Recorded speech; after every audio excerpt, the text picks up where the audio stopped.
प्यारे बच्चों, एक बार पुनः आप सबका इस वीडियो में स्वागत है। आज हम इस वीडियो के माध्यम से प्रश्नावली 1.2 या उसके उदाहरणों को सरल करना सीखेंगे। उन प्रश्नों को सरल करने में जिस प्रमेय का प्रयोग किया जाता है वो प्रमेय है अंकगणित की आधारभूत प्रमेय, जो हमारे बुक का प्रमेय 1.2 है। तो आइए सबसे पहले हम प्रमेय 1.2 को पढ़ते हैं। प्रमेय 1.2 कहता है कि प्रत्येक भाज्य संख्याओं को अभाज्य संख्याओं के एक गुणनफल के रूप में व्यक्त किया या गुणनखंडित किया जा सकता है तथा यह गुणनखंड अभाज्य गुणनखंडों के आने वाले क्रम के बिना अद्वितीय होता है। इस प्रमेय के एक एक शब्द बड़े सटीक हैं। सबसे पहले आइए इसके शब्दों के अर्थों को समझते हैं। बच्चों, हमने पिछली कक्षाओं में पढ़ा है भाज्य संख्या।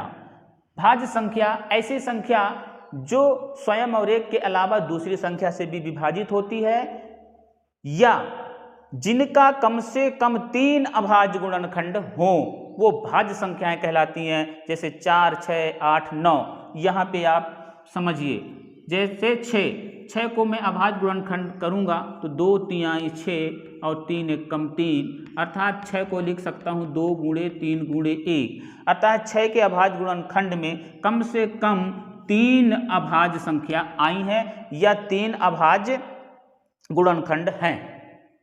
इसी प्रकार से अभाज्य संख्याएं ऐसी संख्याएं जो स्वयं और एक के अलावा किसी दूसरी संख्या से विभाजित नहीं होती हैं, अर्थात जिनका कम से कम 2 अभाज्य गुणनखंड होते हैं। जैसे 13, तो 13 एक कम 13, अर्थात मैं 13 को लिख सकता हूं 13 गुणे 1। तो यहाँ पे आप देख सकते हैं 13 और 1 के अलावा कोई अभाज्य गुणनखंड नहीं है। और तो और हमने पिछली कक्षा में यह भी पढ़ा है कि अभाज्य गुणनखंड करना, किसी भी संख्या का अभाज्य गुणनखंड करना। जैसे 30, तो 2 एक कम 2, 2 पंचे 10 और 3 पचे 15 और 5 एक कम 5, अर्थात 30 को लिख सकते हैं 2 गुणे 3 गुणे 5। ये 30 का अभाज्य गुणनखंड है। तो चलिए इस अंकगणित की आधारभूत प्रमेय को समझने के लिए सबसे पहले एक भाज्य संख्या लेते हैं। इसे हम 3 भागों में समझने का प्रयास करेंगे। तो आइए सबसे पहले एक भाज्य संख्या लेते हैं 18। 18 को मैं लिख सकता हूं 2 गुणे 3 गुणे 3। यहां ध्यान से देखेंगे तो 18 अपना भाज्य है और ये 2 3 3 जो आए वो अभाज्य हैं। तो कहता क्या है कि भाज्य संख्याओं को, तो 18 हमारा भाज्य संख्या है, भाज्य संख्याओं को अभाज्य संख्याओं के गुणनफल के रूप में, तो ये अभाज्य संख्याओं के गुणनफल के रूप में गुणनखंडित किया जा सकता है। इसे हम ऐसे भी लिख सकते हैं कि 2 गुणे 3 का घाते 2, अर्थात किसी भी भाज्य संख्या के अभाज्य गुणनखंडों को उसके अभाज्य संख्याओं के घातों के गुणनफल के रूप में भी व्यक्त कर सकते हैं, लिख सकते हैं। और घात हमें तब प्राप्त होता है जब 2 समान अभाज्य संख्याओं को एक साथ ले लेते हैं। हम प्रत्येक भाज्य संख्याओं को अभाज्य संख्याओं के एक गुणनफल के रूप में गुणनखंडित किया जा सकता है। यहां तक की बात हम समझ लिए। आइए इसके दूसरे भाग को समझने का प्रयास करते हैं। दूसरा भाग कहता है कि यह गुणनखंड, कौन? ये गुणनखंड अभाज्य गुणनखंडों के आने वाले क्रम के बिना, अर्थात इस अब क्रम के बिना का क्या फंडा है। तो यहां पे हम समझ सकते हैं कि 18 के अभाज्य गुणनखंड के रूप में हम 2 गुणे 3 गुणे 3 के रूप में लिख सकते हैं। और तो और इसके क्रम को बदल करके भी लिख सकते हैं, अर्थात अभाज्य संख्याओं के क्रम को बदल करके भी लिखा जा सकता है। जैसे 3 को मैं पहले लिया 3 गुणे 3 गुणे 2 या 3 गुणे 2 गुणे 3। यदि इसके क्रम को हम ध्यान न दें तो वह फिर अद्वितीय होता है, अर्थात उसके क्रम को हम अदल बदल कर लिख सकते हैं। इसका मतलब यह हुआ कि जो 3 गुणे 2 गुणे 3 है वही 3 गुणे 3 गुणे 2 है और वही हमारा 2 गुणे 3 गुणे 3 है। अब चलिए तीसरा भाग अद्वितीय होता है।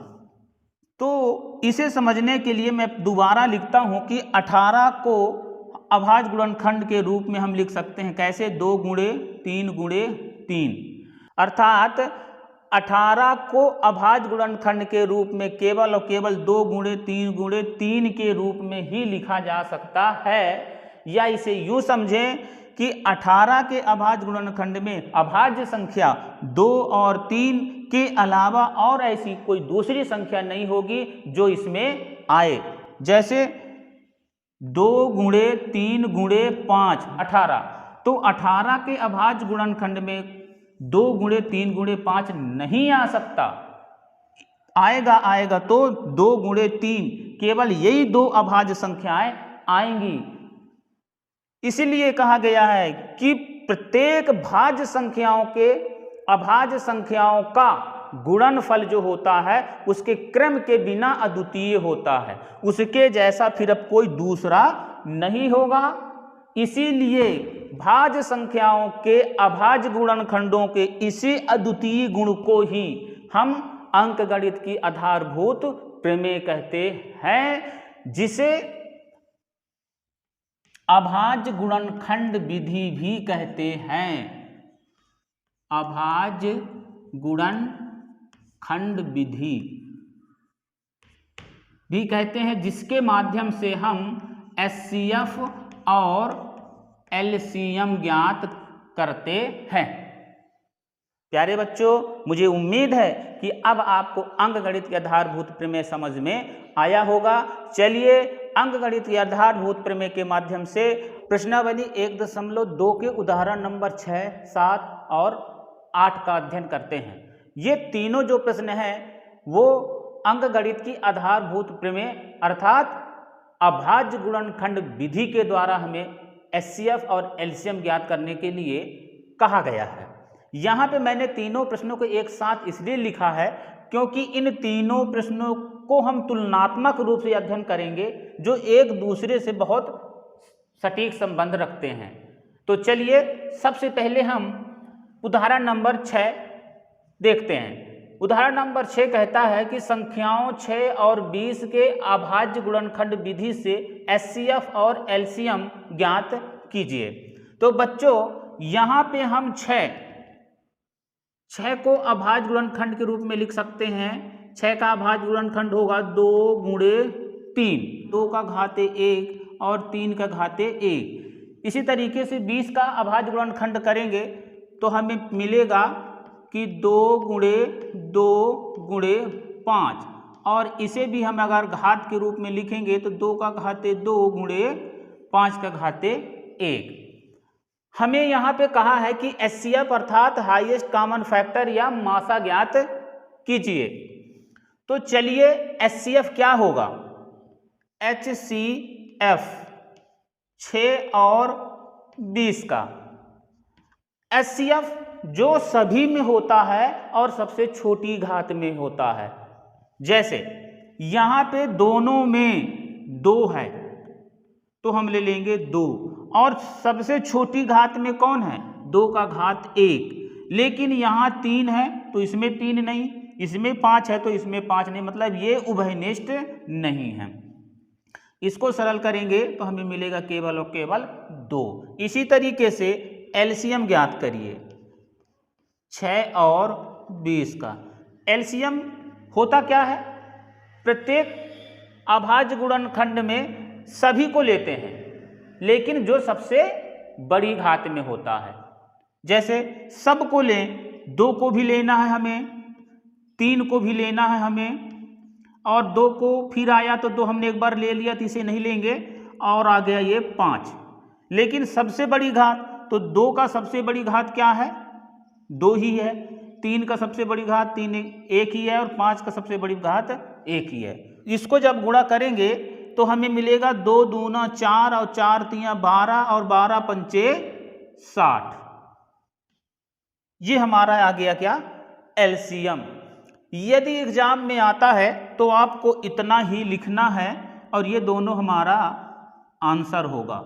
यदि यहाँ पे आपके समझ में नहीं आया तो हम 6 को वैसे 2 3 6 और 3 1 कम 3, इसी प्रकार से 20 को भी हम निकाल सकते थे।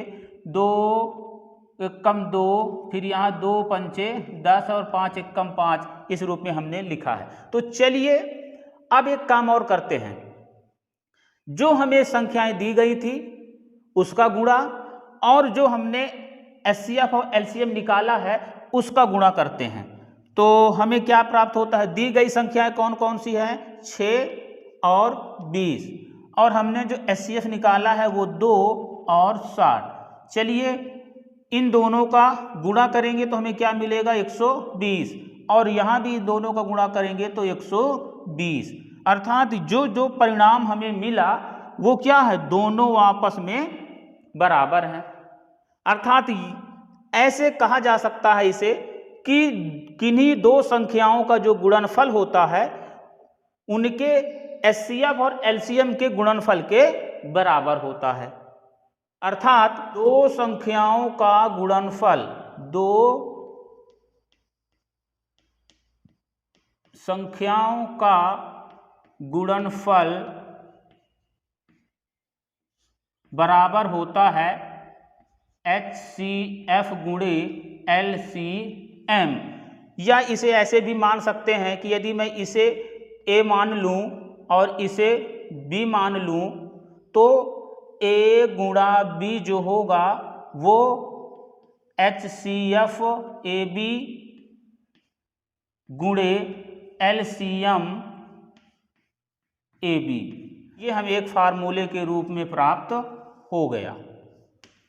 और ये भी दो धनात्मक पूर्णांकों का गुणनफल उनके एचसीएफ और एलसीएम के गुणनफल के बराबर होता है। अब चलिए इसका इससे क्या संबंध है, उदाहरण नंबर 7 से वो भी सरल करके देखते हैं। उदाहरण नंबर 7 कहता है कि अभाज्य गुणनखंड विधि द्वारा 96,404 का एचसीएफ ज्ञात कीजिए और फिर इसका एलसीएम ज्ञात कीजिए। तो हमारे पास दी गई संख्याएं कौन कौन सी है, 96 और 404। सबसे पहले 96 को मैं अभाज्य गुणनखंड करता हूं तो ये हो जाएगा 2 चौके 8, 2 अट्ठे 16, 2 दूना 4 और 4 दूना 8, और ये 2 बार हम 24, और ये 2 छक्का 12 और 2 तिहाई 6 और 3 एकम 3। अर्थात इसे मैं 96 को क्या लिख सकता हूं, 96 को 2 गुणा 2 गुणा 2 गुणा 2 गुणा 2 गुणा 3। अर्थात इसको मैं मिटा देता हूं, इसके आगे मैं लिख सकता हूं इसको 2 का घाते 5 गुणे 3। इसी प्रकार से देखिए 404, तो 404 को यदि हम अभाज्य गुणनखंड करेंगे तो हमें मिलेगा 2 दूना 4 और 2 शून्य और 2 दूना 4, फिर 2 से जाएगा 2 एकम 2 और फिर 2 एकम 2, तो अब ये 101 बार में ही जाएगा 1। तो क्या 404 को हम लिख सकते हैं 2 गुणे 2 गुणे 101। थोड़ा आगे लिखने के लिए मैं इसको मिटा दूंगा, तो इसको घात के रूप में लिख दूंगा 2 का घाते 2 गुणे 101।